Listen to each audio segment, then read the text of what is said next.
Picture the scene. Imagine a man, 42 years old, who decides to raise a young girl from the tender age of 4. His goal isn't charity or just being a guardian. No, his plan is much more specific, much more unsettling. He intends to shape her, mold her mind, and control her entire life for one single purpose: to turn her into his perfect, obedient, and completely loyal wife. This isn't the twisted plot of some new dark show everyone will binge this weekend. This isn't a modern psychological thriller designed to shock and start a social media debate. This is something much older, yet amazingly current. This story comes straight from the mind of one of France's greatest playwrights. The year is 1662. The author is the one and only Molière. In a time when society was ruled by strict rules and expectations, he dared to put this disturbing idea on stage for all of Paris to see. He created a play that felt less like a traditional comedy and more like a scary case study in manipulation and control. It's a story that makes us question the true nature of love, education, and power, proving that some human dramas are truly timeless, echoing through the centuries with a disturbing familiarity. The play is called The School for Wives, and its main idea is so bold that even today it should come with a content warning. Molière introduces us to Arnolphe, a man so deep in the fear of being cheated on by a woman that he cooks up what he thinks is the ultimate foolproof plan. By raising his future wife Agnès in complete and total ignorance, he believes he can guarantee her loyalty. He isolates her from the world, only giving her the lessons he thinks are right for his future wife. It's a social experiment of the most unsettling kind.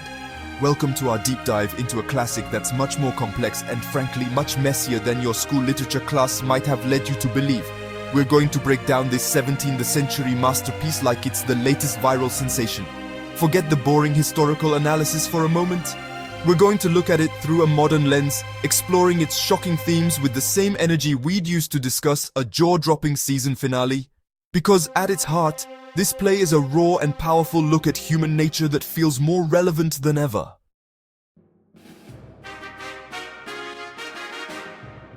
So, what's really at the heart of The School for Wives, if we set aside the powdered wigs and the fancy old-timey words? It's an explosive mix of obsession, innocence, and rebellion.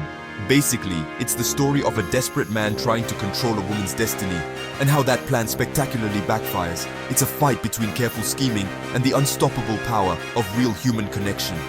Arnolphe built a fortress of ignorance around Agnès, but he forgot about one tiny, unpredictable thing: love. And that's where the real drama begins, setting off a chain of events that are both hilarious and super meaningful. This isn't just a simple good versus evil story. Molière was way too smart for that. He expertly blends comedy and tragedy, making us laugh at Arnolphe's silly schemes, even as his reasons make us a little uneasy.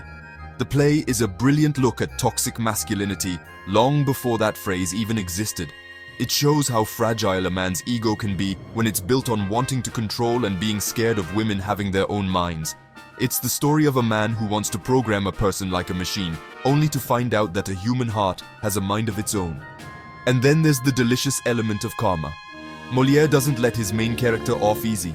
Oh no, he makes sure that every one of Arnolphe's carefully planned strategies is used against him in the most ironic and embarrassing way. The very tools he uses to keep Agnès ignorant become the tools of his own downfall. It's a show of poetic justice, served cold and with a good helping of public shame. The play is a masterful lesson in how the desperate desire for total control ultimately leads to a complete and utter loss of control.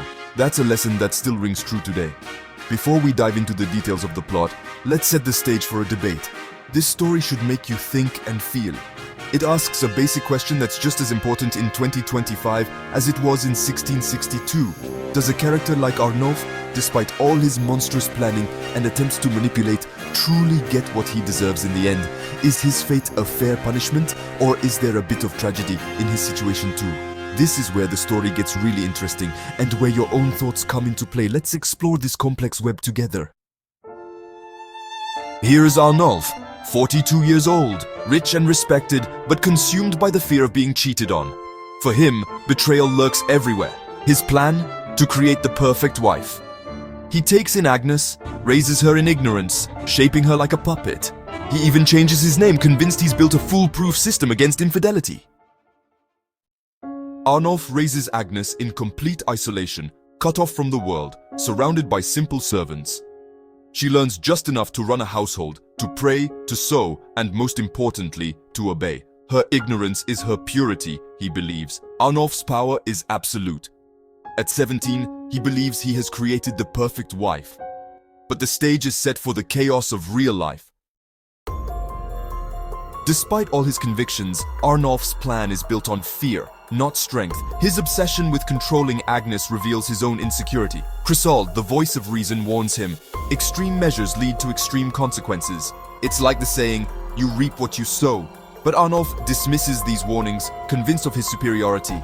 He thinks he's smarter than everyone else, a real know-it-all. Yet his peace of mind is a fragile illusion that demands constant vigilance. He's like a lion tamer, always fearing his lions will eat him one day. He doesn't understand that you can close a door, but not human nature. It's like trying to scoop water with a sieve, doomed to fail. Molière has already sown the seeds of his downfall. While Arnolphe is enjoying his supposed victory, the universe has a surprise in store for him.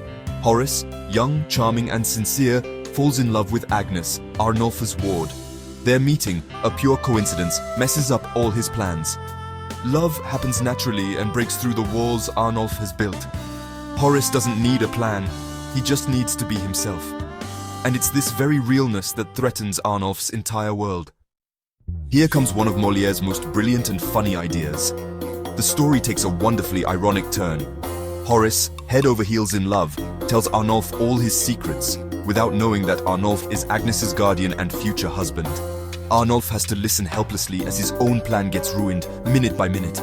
He keeps a straight face, but inside, he's screaming. The comedy is painful, and the pain, hilarious. Arnolphe, who thinks he has everything under control, watches his plans fall apart one by one. Every trap he sets backfires on him, making the manipulator he thought he was look silly. The more he tries to keep Agnès and Horace apart, the closer he brings them together, stuck in his own pride. In the end, he's beaten by feelings and spur-of-the-moment actions, a prisoner of his own failures. The real change in Act 2 is Agnès, who goes from being a helpless person to a woman who takes charge of her own life. Her love for Horace wakes up her heart and mind, teaching her happiness and freedom. She questions Arnolphe's world, finds her voice, and answers with surprising honesty. In the end, Agnès is no longer a pawn. She chooses her own path, free and confident. Arnolphe, cornered and desperate, tries one last move to keep Agnès under his control. He drops the threats and instead resorts to emotional blackmail, playing the victim and listing all his sacrifices. His love isn't selfless, it's deeply narcissistic, rooted in the fear of losing his possession. For a moment, Agnès hesitates, torn between pity and the desire for freedom. The final confrontation draws near.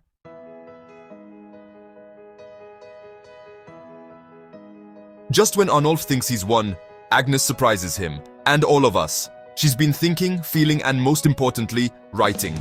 She pulls out a letter for Horace and, because Arnolphe insists, reads it out loud. This isn't just some silly scribbling from a girl who's been kept away from everyone.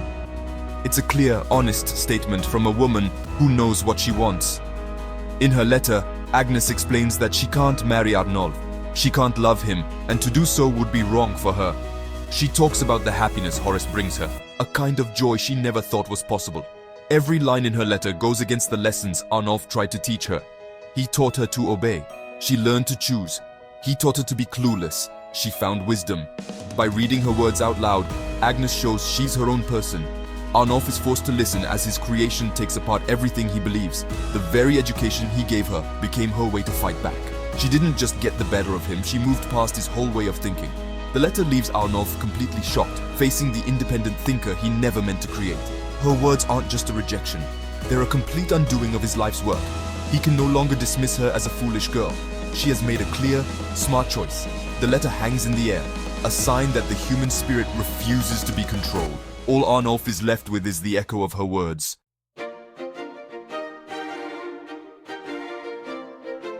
Just when things are getting super tense, Molière throws in a classic twist, the Deus Ex Machina. Chrysaor shows up to calm things down, but the real shocker is when Enrique arrives. He's Horace's dad, and get this, he's also Agnès' long-lost father.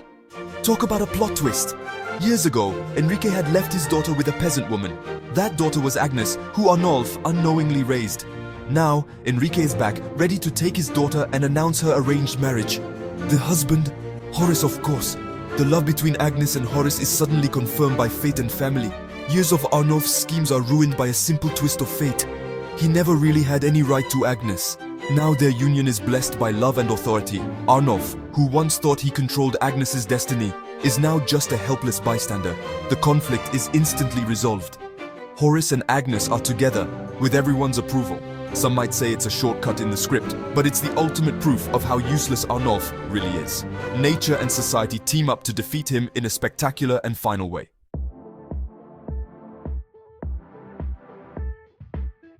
Arnolphe's downfall wasn't just a play, it started a real fire in Paris. When it came out in 1662, it caused a huge cultural storm. The play's bold ideas split the audience and started a big public argument. Church leaders and other writers were really mad, saying Molière was immoral and trying to cause trouble. They said the play was rude, improper, and dangerous. Imagine 17th century tweets. Molière is corrupting our youth. #cancel Molière. Critics saw Arnolphe's lessons as an attack on religion and marriage. The backlash was personal and mean. Some even demanded the play be burned. The argument, called the Quarrel of the School for Wives, turned into a real culture war.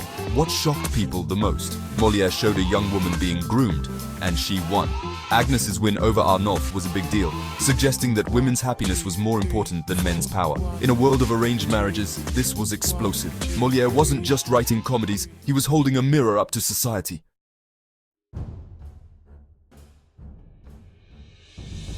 How did Molière react to the uproar? He didn't apologize, he doubled down. In 1663 he wrote a play where the characters debated the very scandal he had created. On stage, he made fun of his critics and showed how silly they were. Through smart characters, he argued that theater's job was to please people and fix bad habits through laughter. This was a theatrical mic drop. Molière completely controlled the story. Did the audience side with the critics? Not at all. Was a huge hit with sold-out shows and record earnings. The scandal only made him more popular. Molière's success proved he knew what audiences wanted: smart, important, and thought-provoking theater. The argument faded, but the play's legacy lived on. Molière became the king of French comedy and a brave social commentator. The scandal didn't break him, it made him a legend.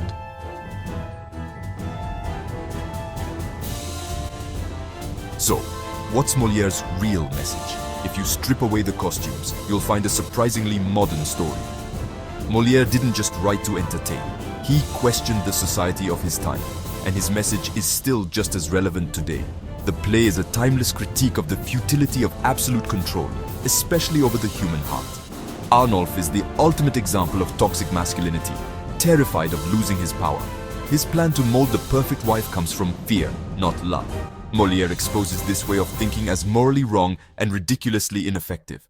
The more Arnolphe tries to control Agnès, the more he seals his own downfall. Agnès' journey to self-determination is the true heart of the play, a celebration of freedom and the right to choose your own happiness. Molière's genius was in wrapping this serious drama in comedy, ensuring his message would last. That's a lesson that's just as important today as it was back then. Molière warns us against the arrogance of trying to control other people's lives. His masterpiece shows that the free and curious human spirit will always resist being trapped. In 1662, that was revolutionary, just like a viral thread challenging the patriarchy is today. Molière reminds us that true strength comes from trust, freedom, and being real. His message is timeless. If you liked this video, feel free to subscribe, give us a like, and share it.